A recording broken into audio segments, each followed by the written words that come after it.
Bismillahirrahmanirrahim. Soalan Sungai Bakap nombor 20.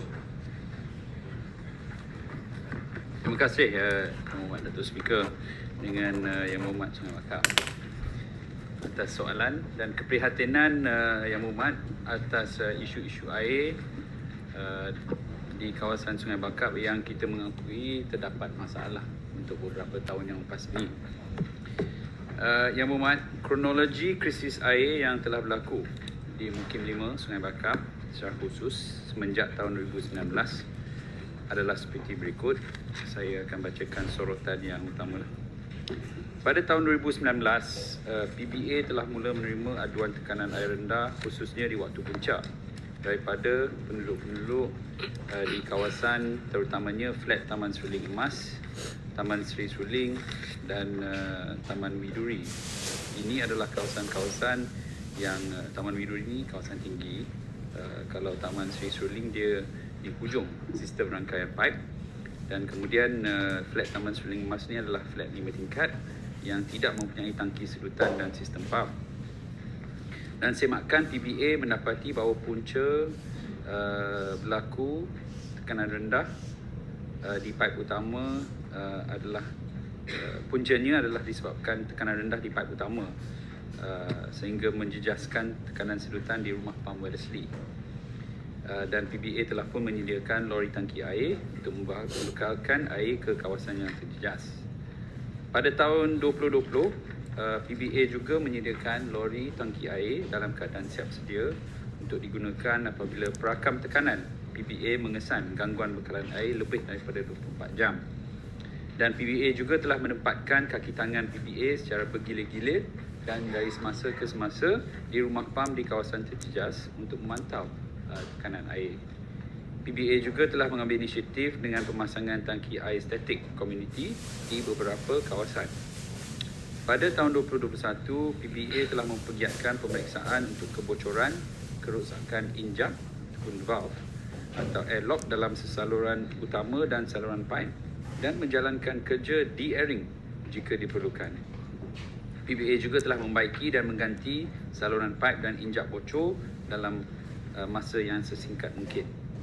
Pada tahun 2022, PBA telah mengadakan perjumpaan bersama dengan penduduk dan juga telah menyediakan pelan kontingensi bekalan air 2022 yang sebenarnya khusus untuk memastikan bekalan air itu mencukupi sehingga kawasan di SPS tidak akan, supaya kawasan di SPS tidak akan mengalami isu tekanan air rendah. Dan plan contingency ini telah menyeraikan beberapa projek yang besarlah dan sedang dilaksanakan. Selain daripada itu, PBA juga telah mengambil langkah dengan membina rumah pam pematang tinggi pada bulan Oktober 2022 yang telah siap pada Disember 2022. Pada tahun 2023, PBA telah memulakan operasi rumah pam pematang tinggi pada bulan Januari. Dan kerajaan negeri telah PBA telah melaksanakan 4 projek penyelesaian sementara khusus untuk kawasan-kawasan ini yang Berhormat pun sudah maklum. Semalam saya dengar ucapan Yang Berhormat pun ada berucap mengenai 4 projek jangka pendek ini. Namun Yang Berhormat pun ada bangkitkan mengenai kelewatan yang berlaku di projek-projek ini. Jadi saya pun nak ambil kesempatan ini untuk bagi sedikit penjelasan berkenaan setiap projek tersebut.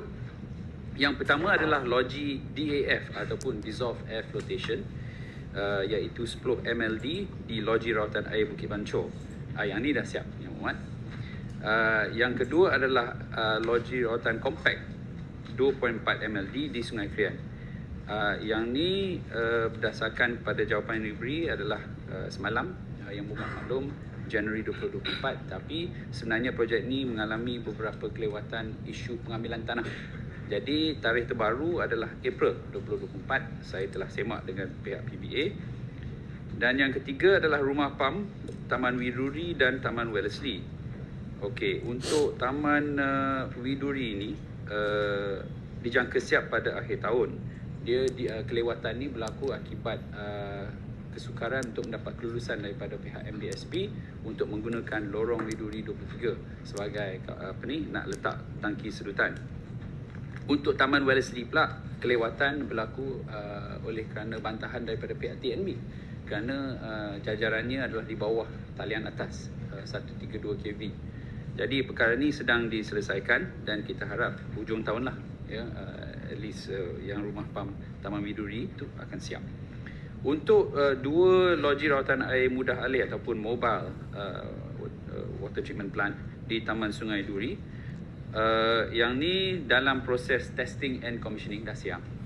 Cuma bila kita perlukan testing dan commissioning itu untuk memastikan apabila kita buat proses rawatan tu ada sejumlah bahan kimia yang perlu dimasukkan sebagai proses rawatan. Tapi formula nak letak berapa banyak tu dia bergantung kepada kualiti air. Jadi itulah testing yang sedang dibuat dan dijangkakan pada akhir bulan ni akan siap dan boleh dioperasikan. Selain daripada itu, Yang Berhormat, Kerajaan Negeri juga melalui PBA merancang untuk membina loji rawatan air Sungai Krian Fasa 1 dengan kapasiti rawatan air sebanyak 114 MLD. Yang ni projek yang boleh dikatakan jangka sederhana dan projek ni memang akan ada impak yang besar lah. Tapi sementara projek ini siap ataupun dimulakan, maka semua projek-projek kecil ni akan membantu dulu. Dan projek ini akan membantu untuk menangani permintaan air di SPS sehingga tahun 2030 dan sekiranya siap akan memberi manfaat pada 55,000 pengguna. Yang Berhormat, untuk soalan terakhir Yang Berhormat, PBA pernah menjelaskan bahawa bayaran bil air bergantung pada bacaan meter. Jadi sekiranya tiada air, maka tiada bacaan meter dan tiada bayaran yang dikenakan ke atas pengguna yang terjejas. Sehubungan dengan itu, kadar bil yang dikenakan adalah berdasarkan bacaan meter dan sekiranya terdapat isu-isu di luar jangkaan, boleh menghubungi PBA untuk tindakan selanjutnya. Terima kasih Yang Berhormat. Terima kasih. Soalan tambahan. Silakan. Terima kasih kepada YB Tanjung Bunga di atas pencerahan yang diberikan. Terima kasih. Cuma soalan tambahan daripada Sungai Bakap yang berkenaan dengan loji daripada negeri Perak tu yang kerjasama dengan kerajaan negeri Pulau Pinang. Berapa tahun lagi akan beroperasi? Okey, itu yang soalan yang pertama. Soalan yang kedua, kita juga melihat dari segi pembangunan kawasan Batu Kawan, tempat yang amat berhormat Ketua Menteri, dan dalam mesyuarat bersama pejabat daerah di mana telah dibangkitkan isu daripada PA Batu Kawan menyatakan banyak kilang-kilang yang telah call kepada PA tersebut, Encik Sri, yang menyatakan tekanan air rendah. Jadi bagaimana untuk mengatasi masalah tersebut? Terima kasih. Terima kasih Yang Berhormat. Untuk projek air antara negeri Perak dan negeri Pulau Pinang, perkara ini baru sahaja dimulakan rundingan antara dua-dua negeri. Walaupun isu yang berlarutan, tapi baru sahaja mendapat persetujuan daripada pihak Kerajaan Negeri Perak.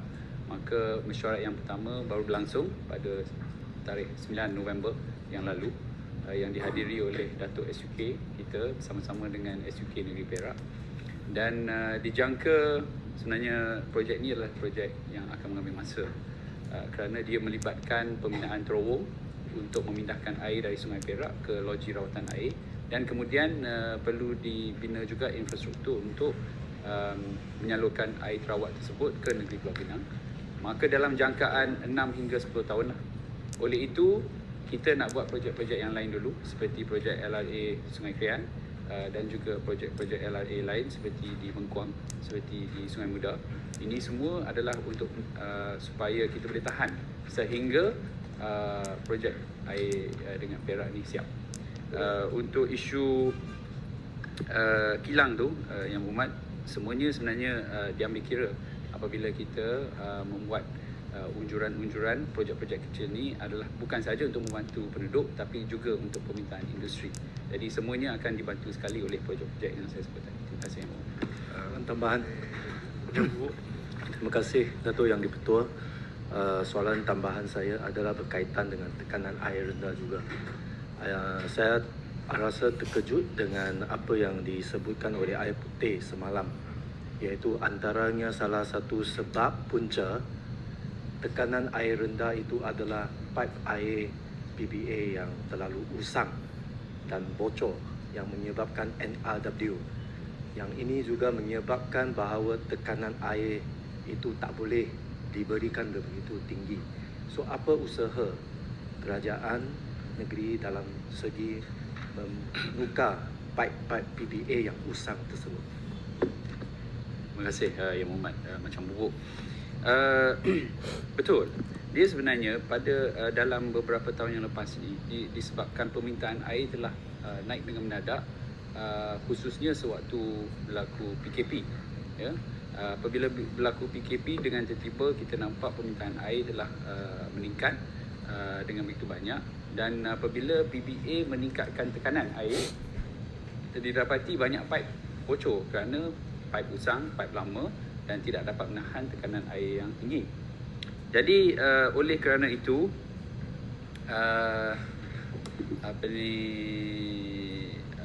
PBA pun ada mengambil langkah dengan meluluskan itu di lembaga pengarah, kita meluluskan 180 juta ringgit untuk program penggantian paip yang lama. Tapi kalau kita nak benar-benar menggantikan semua paip yang usang di negeri Pulau Pinang, anggarannya adalah dalam hampir 2 bilion ringgit juga lah sebenarnya. Ya. Banyak paip kita yang sebenarnya sudah melebihi usia reka bentuk, dan ini bukan masalah di negeri Pulau Pinang saja. Masalah di seluruh negara Malaysia. Oleh kerana itu kita mempunyai NRW yang sangat tinggi. Walaupun Air Putih ada membangkitkan NRW kita sudah mencecah 26% dan sebagainya, hakikatnya di negeri lain ada yang 50%, ada yang 60%, ada yang secara purata adalah 35%. Jadi di negeri Pulau Pinang masih terkawal. Namun begitu kita pun nak memastikan tahap NRW itu dapat menurun. Tapi pelaburan yang diperlukan untuk penggantian paip ni adalah terlalu besar. Jadi yang 180 juta ni kita akan fokus kepada kawasan-kawasan yang utama dahulu lah. Yang Mohd. Terima kasih. Terima kasih. Saya nak jemput soalan.